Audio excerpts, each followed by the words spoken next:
কলকাতার অন্যতম পরিচিত ও ঐতিহাসিক সড়ক সোহরাওয়ার্দী এভিনিউয়ের নাম পরিবর্তনের সিদ্ধান্তকে কেন্দ্র করে পশ্চিমবঙ্গে শুরু হয়েছে তীব্র রাজনৈতিক ও ঐতিহাসিক বিতর্ক।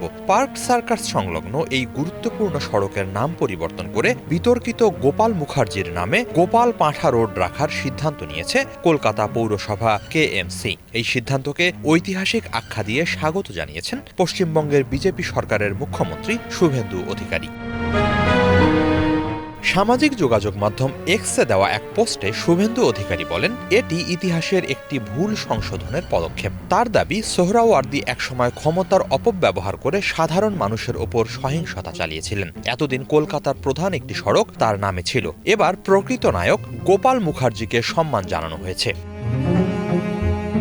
শুভেন্দুর এই মন্তব্যের পরই শুরু হয় নতুন বিতর্ক। সমালোচকরা বলছেন, যে রোডের সোহরাওয়ার্দী নামটি সরিয়ে দেওয়া হচ্ছে সেটি অবিভক্ত বাংলার শেষ প্রধানমন্ত্রী হোসেন শহীদ সোহরাওয়ার্দীর নামে নয়, বরং তার মামা খ্যাতিমান চিকিৎসক ও কলকাতা বিশ্ববিদ্যালয়ের সাবেক উপাচার্য স্যার হাসান সোহরাওয়ার্দীর নামে। তৃণমূল কংগ্রেসের জাতীয় মুখপাত্র সাকেত গোখলে বলেন, রাস্তার নামটি দীর্ঘদিন ধরে স্যার হাসান সোহরাওয়ার্দীর স্মৃতির সঙ্গে যুক্ত। তৃণমূল নেতা কুণাল ঘোষও এ সিদ্ধান্তের সমালোচনা করে বলেন, পৌরসভা একটি বড় ধরনের ঐতিহাসিক ভুল করেছে এবং সংশ্লিষ্টদের রেকর্ড পুনরায় খতিয়ে দেখা উচিত।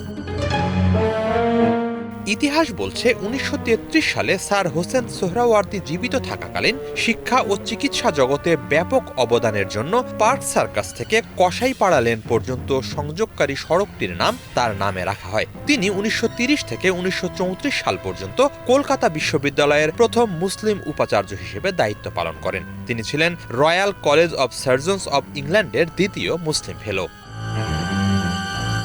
অন্যদিকে যার নামে সড়কটির নতুন নামকরণ করা হচ্ছে সেই গোপাল মুখার্জি গোপাল পাঁঠা নামেই অধিক পরিচিত।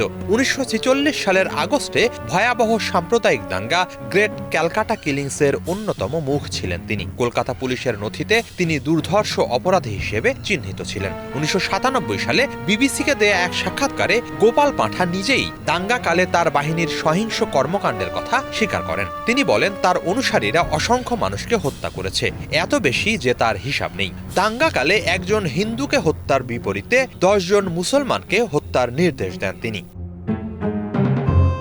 সমালোচকদের মতে, সড়কের নাম পরিবর্তনের মাধ্যমে কলকাতার বহুত্ববাদী ঐতিহ্যের পরিবর্তে একপেশেভাবে একটি বিশেষ রাজনৈতিক আদর্শ তথা বিজেপির হিন্দুত্ববাদী আদর্শকে প্রতিষ্ঠার চেষ্টা করা হচ্ছে। তাদের অভিযোগ, সাম্প্রতিক বছরগুলোতে ভারতের বিভিন্ন স্থানে ঐতিহাসিক স্থাপনা, সড়ক ও প্রতিষ্ঠানের নাম পরিবর্তনের প্রবণতা বেড়েছে, যা অতীতকে হিন্দুত্ববাদী দৃষ্টিভঙ্গি থেকে পুনর্ব্যাখ্যার প্রচেষ্টার অংশ।